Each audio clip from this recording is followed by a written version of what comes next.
നമ്മൾ പല ആളുകളോടും തൗഹീദ് പറയുമ്പോൾ ജാറത്തിങ്ങയൊക്കെ പോലെ എന്ന് നമ്മൾ പറയുമ്പോൾ അവർ പറഞ്ഞാൽ ഞങ്ങൾ അവിടെ പോയിട്ടാണ് ഞങ്ങളുടെ അസുഖം മാറിയെന്ന് അവർ പറയണം. അവരുടെ അനുഭവമാണ് പറയണത്.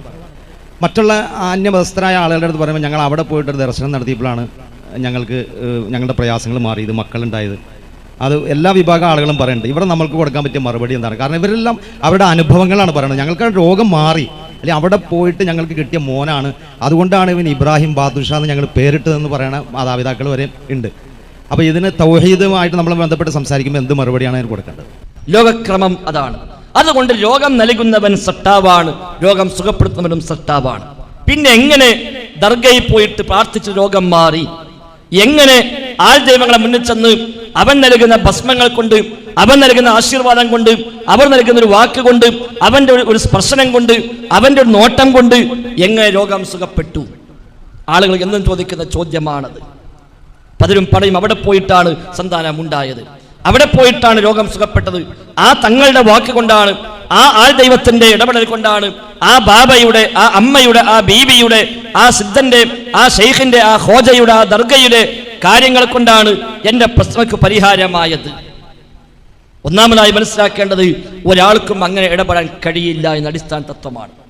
എവിടെ പോയി പ്രാർത്ഥിച്ചാലും കുട്ടിയെ തന്നത് ആ ദർഗയിൽ മരിച്ചു മടമാടപ്പെട്ട മഹാനല്ല, ആ ആൾ ദൈവമല്ല, ആ ഒരു സിദ്ധനല്ല നമുക്ക് സന്താനത്തെ നൽകിയത്. അതുകൊണ്ടാണ് നമ്മുടെ നാട്ടിൽ പല തങ്ങന്മാരും മക്കളില്ലാതെ ജീവിച്ചു പോയവരുണ്ട്. നമ്മളൊക്കെ നാട്ടിൽ നിന്ന് സിയാറത്തിനുമായി ആളുകൾ പോകുന്ന കേന്ദ്രങ്ങളിൽ ഒരു കേന്ദ്രമാണ് ഉള്ളാൾ ജാറം. ഉള്ളാൾ സയ്യിദ് മദനി തങ്ങളുടെ ജാറം. സയ്യിദ് മദനി തങ്ങൾക്ക് മരിക്കുന്നവരെ സന്താനം ഉണ്ടായിട്ടില്ല, മരിക്കുന്നവരെ സന്താനം ഉണ്ടായിട്ടില്ല. രോഗിയായി കിടക്കുമ്പോൾ ഭാര്യ ചോദിച്ചു എന്ന ചരിത്രം അവർ രേഖപ്പെടുത്തി വെച്ചത്, നിങ്ങൾ മരിച്ചാൽ ഞാൻ ഒറ്റക്കാകുമല്ലോ, ഞാൻ എന്ത് ചെയ്യും? എന്നാൽ ആ ഉള്ളാൾ തങ്ങൾ മരിച്ചു മറമാടപ്പെട്ടതിന് ശേഷം അദ്ദേഹത്തിന് ദർഗയിൽ പോയിട്ട് നമ്മൾ പ്രാർത്ഥിച്ചാൽ നമുക്ക് സന്താനം ഉണ്ടാകും എന്ന് പറഞ്ഞാൽ അത് ന്യായമല്ല. പിന്നെ അവിടെ പോയി തേടിയവന് സന്താനം ഉണ്ടായല്ലോ, അതെങ്ങനെയാണ്? പല മറുപടികൾ അതിന് കാണാൻ കഴിയും. ഒന്നുകിൽ അവൻ അവിടെ പോയതും പ്രാർത്ഥിച്ചതും ഇപ്പോൾ അവന്റെ ഭാര്യ ഗർഭം ചുമതും തമ്മിൽ യാതൊരു ബന്ധവുമില്ല, തീർത്തും യാദർച്ഛികത മാത്രം. ലോകത്തിന്റെ സട്ടാവ് ഇവനൊരു സന്താനത്തെ നൽകാൻ നിശ്ചയിച്ച സമയമായി അപ്പൊ ഒരു സന്താനമുണ്ടായി. യാദർച്ഛികമായി ആ സമയത്താണ് അവൻ ദർഗയിൽ പോയതെന്ന് മാത്രം. അവിടെ കിടക്കുന്ന ആൾ അറിഞ്ഞിട്ടില്ല, ഇയാൾ വന്നതും അറിയില്ല, ഇയാൾക്ക് സന്താനം ഇല്ലാത്തതും അറിയില്ല, ഇപ്പൊ ആ പ്രശ്നം പരിഹരിച്ചതും അറിയില്ല, ഒന്നും ആ ഖബറിൽ കിടക്കുന്ന ആൾ അറിഞ്ഞിട്ടേ ഇല്ല. നമ്മുടെ നാട്ടിൽ സാധനം ചൊല്ലുണ്ടല്ലോ, ചക്ക ഇട്ടപ്പം മുയൽ കിട്ടിയത്. ഒരു ചക്ക താഴിട്ടതാണ്, പക്ഷെ വീണത് മുയലിന്റെ തലക്കായി പോയി. അതുകൊണ്ട് ചക്കയും മുയലും ബന്ധമൊന്നുമില്ല, അത് യാദൃച്ഛികമായി കിട്ടിയതാണ് എന്നതുപോലെ യാദൃച്ഛികതയായിരിക്കാം. അതുമല്ലെങ്കിൽ അവനെ പരീക്ഷിക്കാൻ വേണ്ടി സട്ടാവ് അവൻ നൽകിയതായിരിക്കാം. ആ സമയത്ത് അവിടെ ചെന്ന് തേടി അവന്റെ പ്രശ്നത്തിന് പരിഹാരം പടച്ചോൻ കൊടുത്തു. എന്തിന്? ഇവൻ എന്താ ചെയ്യാന്ന് നോക്കാൻ. ഇത് നന്ദി ഖബറാളിക്ക് കൊടുക്കുമോ അതല്ല സട്ടാവിന് കൊടുക്കുമോ എന്ന് പരീക്ഷിക്കാൻ വേണ്ടി ഒരു പരീക്ഷണാർത്ഥം അല്ലാഹു തആല നൽകിയതായിരിക്കാം. അപ്പൊ ഇവൻ വിചാരിക്കുന്നു അവിടെ പോയിട്ടാ കിട്ടിയത്, എന്നാൽ അവിടെ നല്ല കിട്ടിയത്. കാരണം അവർക്ക് കഴിയില്ല ഇവന്റെ ജീവിതത്തിൽ ഇടപെടാൻ.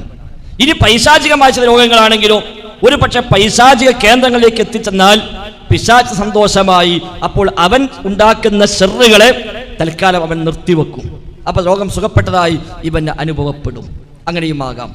പൈശാചികമായ രോഗമാണ്, പൈശാചികമായ പ്രയാസപ്പെടുത്തലാണ്. എന്തിനാ പിശാച് പ്രയാസപ്പെടുത്തുന്നത്? നമുക്ക് രോഗമുണ്ടാക്കാനല്ല, നേരെമറിച്ച് അതുവഴി നമ്മെ നരകത്തിലേക്ക് കൊണ്ടുപോകാനാണ്. സട്ടാമിന് പങ്കുകാരെ ചേർത്ത് ബഹുദൈവാരാധനപരമായ നിലപാടിലേക്ക് എത്തി നമ്മുടെ ശാശ്വതമായ സ്വർഗം നഷ്ടപ്പെടുത്തി നരകത്തിലേക്ക് എത്തിക്കണം. അതാണ് പിശാചിന്റെ അജണ്ട. അതിനുവേണ്ടി അവനെ കൊണ്ട് ചെയ്യാൻ കഴിയുന്ന എന്തെങ്കിലും ഒരു ശർറ് അവൻ വരുത്തി വെക്കുന്നു. അപ്പോൾ നേരെ പോകും ആൾ ദൈവത്തിന്റെ മുന്നിലേക്ക്, ദർഗയിലേക്ക്, സിദ്ധന്മാരിലേക്ക്, അത്തരം ചൂഷകന്മാരിലേക്ക് ഇവൻ ചെല്ലും. ഈ ചൂഷകന്മാർ മുഴുവനും പൈശാചിക ഏജൻസികളാണ്. അവിടെ ചെല്ലുമ്പോൾ പിശാച് സന്തോഷമായി താൻ എന്താണ് ലക്ഷ്യമാക്കിയത് അത് നടന്നു. അവൻ കെണിവെച്ചു, അവൻ ചൂണ്ടയിട്ടു, ആ ചൂണ്ടയിൽ ഇവൻ കൊത്തി എന്നർത്ഥം. എങ്കിൽ പിന്നെ പിശാചിന്റെ സേവകന്മാരുടെ, അവന്റെ ഏജന്റുമാരുടെ കേന്ദ്രത്തിലേക്ക് ഈ മനുഷ്യൻ എത്തുന്നതോടുകൂടി അവന് തന്റെ വലയിൽ കിട്ടി. ഇനി അവനെ ശല്യപ്പെടുത്തേണ്ടതില്ല, തൽക്കാലം ആ ശല്യം നിർത്തിവെക്കും. അപ്പോൾ ഇവന് തോന്നും അവിടെ ചെന്ന് പറഞ്ഞത് കൊണ്ട് എന്റെ രോഗം സുഖപ്പെട്ടു. അത് തങ്ങളുടെ കറാമത്ത് കൊണ്ടല്ല, തങ്ങൾക്ക് അദൃശ്യമായ കഴിവുണ്ടായത് കൊണ്ടല്ല, അത് പൈശാചികമായ സേവക്ക് നമ്മൾ ചെന്ന് അടിമപ്പെട്ടത് കൊണ്ട് പിശാചിനെ പ്രീതിപ്പെടുത്തി തൽക്കാലം ഒരു ആശ്വാസം കിട്ടിയതാണ്.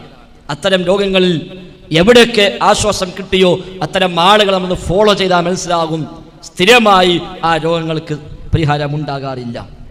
കുറച്ചു കാലം കഴിയുമ്പോൾ വീണ്ടും ആ രോഗം വരും. അപ്പോൾ വീണ്ടും അവിടെ ചെല്ലും.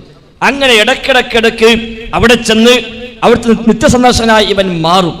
ഇവൻ അയൽപ്പക്കത്തോ കുടുംബത്തിലോ ആർക്ക് രോഗം വന്നാലും അവരെ മുഴുവൻ അങ്ങോട്ട് കൊണ്ടുപോകുന്ന റിക്രൂട്ടിംഗ് ഏജന്റായി ഇവൻ അറിയാതെ വർക്ക് ചെയ്യും.